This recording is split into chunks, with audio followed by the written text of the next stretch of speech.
어설프게 팔려봤자 쿠팡 좋은 짓거리, 택배사 좋은 짓거리, 광고비로 나가고 구매 대행사 좋은 짓거리가 돼버리는 거예요. 현실적으로 그래요.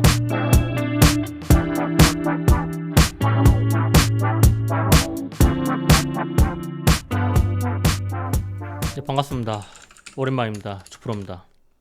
오늘은 구독자 한 분께서 질문을 주셨어요. 그 질문에 대한 답을 하려고 지금 녹화를 뜨고 있습니다.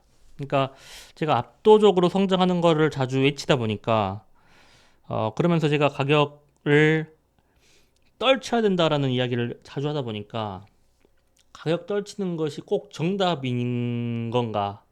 이게 맞나? 이런 고민 섞인 질문을 주셔가지고 거기에 대한 대답을 하려고 녹화를 뜨고 있습니다.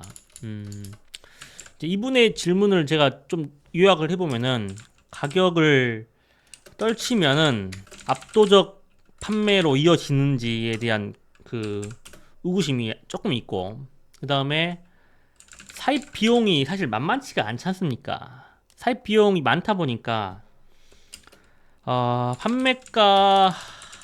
판매가를 떨치기가 어렵더라, 이런 고민이 좀 있으시고, 세 번째로는 가격이 싸면 싼 값 한 게 아닌가라는 그런 의심이 있는 부분도 있는데, 거기에 대해서 어떻게 생각하냐, 이런 질문을 주셨어요. 제가 하나하나 대답을 드려볼게요. 사실 이제 첫 번째 질문인데, 가격 하나 떨쳐가지고 판매량이 압도적으로 바뀌어버리면 이 사업이 얼마나 쉽겠습니까? 가격 하나 떨쳐가지고는 사실 판매량이 갑자기 드라마틱하게 올라가 버리진 않아요, 현실적으로. 그러니까 제가 추구하는 압도적인 판매를 일으키려면은 모든 조건이 다 만족해야 돼요. 그 중에 하나가 가격인 거예요. 그 모든 조건은 뭐냐?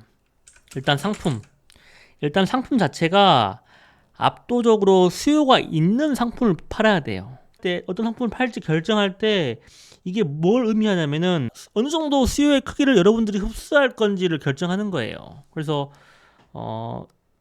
가장 수요가 많은 상품을 여러분들이 팔아야 되는 것이고, 그 다음에 결국은 이제 상품을 런칭하면은 그 상품을 살려고 하는 고객이, 예를 들어서 여름에 모자라고 하면은 모자를 검색하면은 핸드폰 화면에 모자가 수십 개가 뜰 거 아니에요. 거기에서 여러분의 상품을 클릭할 수 있게끔 여러분의 상품을 클릭할 수 있게끔 클릭을 부르는 썸네일이 있어야 돼요. 그리고 그 다음에 판매가인데, 여기에서 고객에게 주저함을 주면 안 돼요. 주저함을 주지 않는 가격을 만들어야 되고, 그 다음에는 하나 더 추가하면 품질까지 이어져야 돼요. 사실 네 가지 조건이 다 만족해야지만이, 이 네 가지 조건이 다 만족했을 때 그때 압도적인 판매량이 나온다. 근데 가격을 자꾸 제가 떨치려고 하는 이유가, 생각보다 그 초보자분들이나 이제 막 시작하신 분들이 상품의 마진율을 높게 유지하고 싶어가지고 가격을 잘 못 떨치더라고요. 그래서 가격을 제가 조금 더 강조해서 이야기했던 것 같긴 한데, 기본적으로 이 네 가지 다 만족했을 때 압도적인 판매가 나온다. 이 네 가지 중에 어느 것 하나 부족해버리면은 그 힘을 충분히 흡수할 수가 없어요. 그래서 이 네 가지 다 여러분들이 만족을 해야 된다라고 제가 말씀드리고 싶고, 두 번째가 이제 사입 비용이 만만치가 않다. 사입 비용이 만만치가 않은데 어떻게 판매가를 떨치냐에 대한 고민. 이제 이 고민은 이제 뭐랑 이어지냐면은, 제가 자주 하는 말씀 중에 하나가 이것저것 팔 필요 없다 라는 이야기를 자주 해요. 그러니까 어설프게 팔려봤자 쿠팡 좋은 짓거리, 택배사 좋은 짓거리, 광고비로 나가고 구매 대행사 좋은 짓거리가 돼버리는 거예요. 현실적으로 그래요. 어설프게 팔아봤자 어설프게 팔아봤자 나는 돈을 버는지 안 버는지 잘 모르겠는데 나를 끼고 있는 중간에 택배사나 쿠팡이나 구매대행사나 중국의 공장들은 다 돈 벌어 가더라. 그래서 이것저것 다 팔 필요가 없는데 아, 압도적으로 팔리는 상품 한 개면은 그 시즌의 농사가 끝나요. 근데 제가 압도적으로 팔는 상품 한 가지를 고를 때 기본적으로 구매 단가가 굉장히 저렴해야 돼요. 중국에서 물건 살 때부터 저렴해야 돼.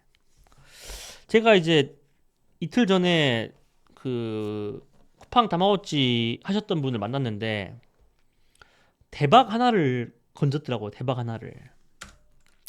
쿠팡에서 압도적으로 잘 팔고 있는 친구가 2만 원 초반대에 팔고 있는 상품이 있어요. 그것도 품질이 나쁘지 않아. 품질도 괜찮아요. 판매량도 어마어마하고. 근데 이 상품의 품질은 전혀 떨어지지 않아. 품질은 똑같아, 내가 봤을 때. 그리고 디자인도 크게 호불호가 갈릴 정도의 디자인이 아니야. 그러니까 디자인에서 수요가 깎일 만한 요소가 전혀 없어.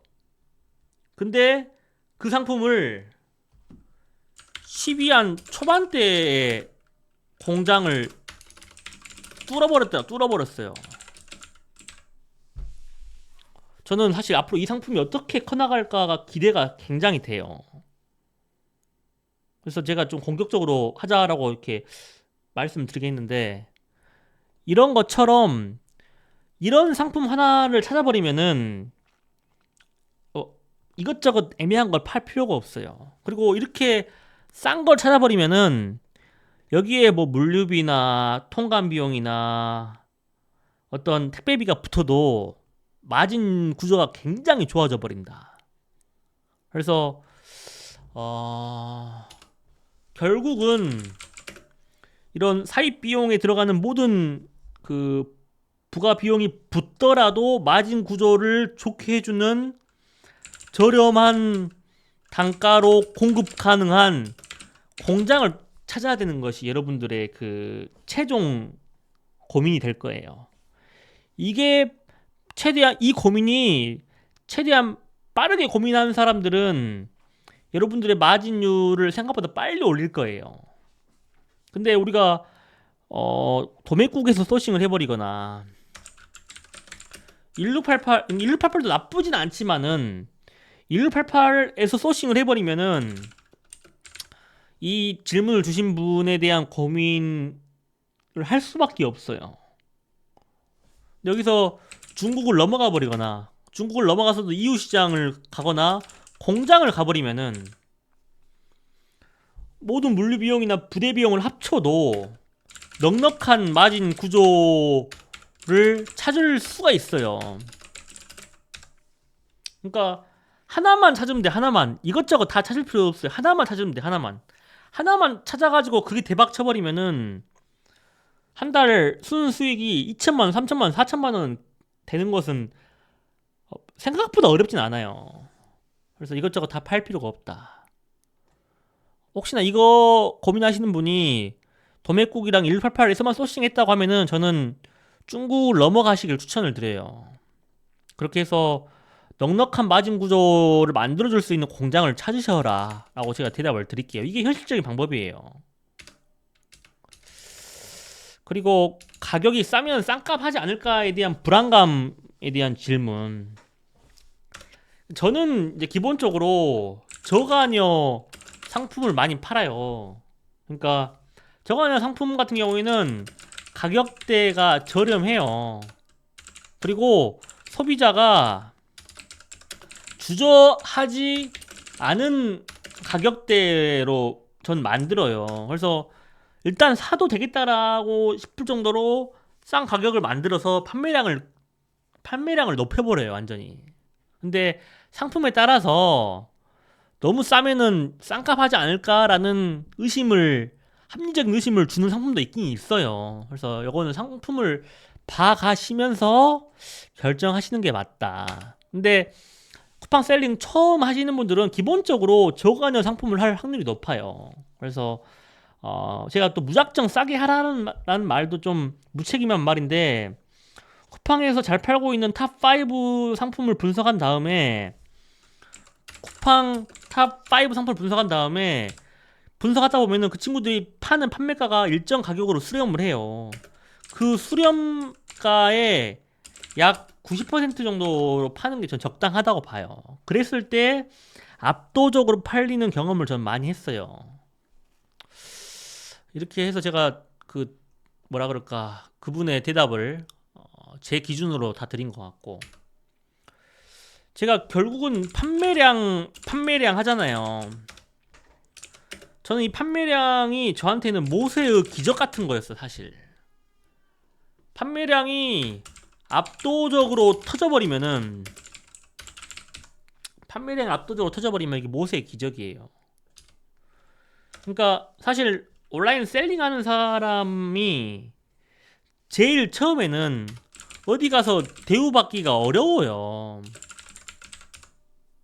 근데 판매량이 압도적으로 터져버리면은 모든 비즈니스 관계에서 여러분이 갑이 되는 거예요, 갑이.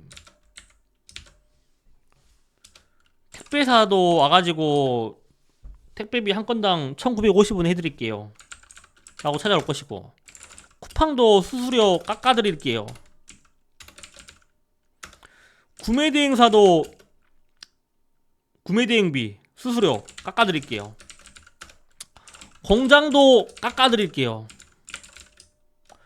이런 모든 비즈니스 관계에서 여러분들이 갑이 돼버리는 그 힘이 압도적인 판매량에서 나오는데, 저는 이게 약간 모세의 기적 같은 거였어요. 그래서 여기에다 포커스를 줘가지고 여러분들이 비즈니스 관계에서 갑이 돼버리면은, 그때부터는 돈을 여러분들이 생각한 것보다 훨씬 많이 벌게 될 거예요. 여러분들 이 모세의 기적을 한번 느껴보셨으면 좋겠어요.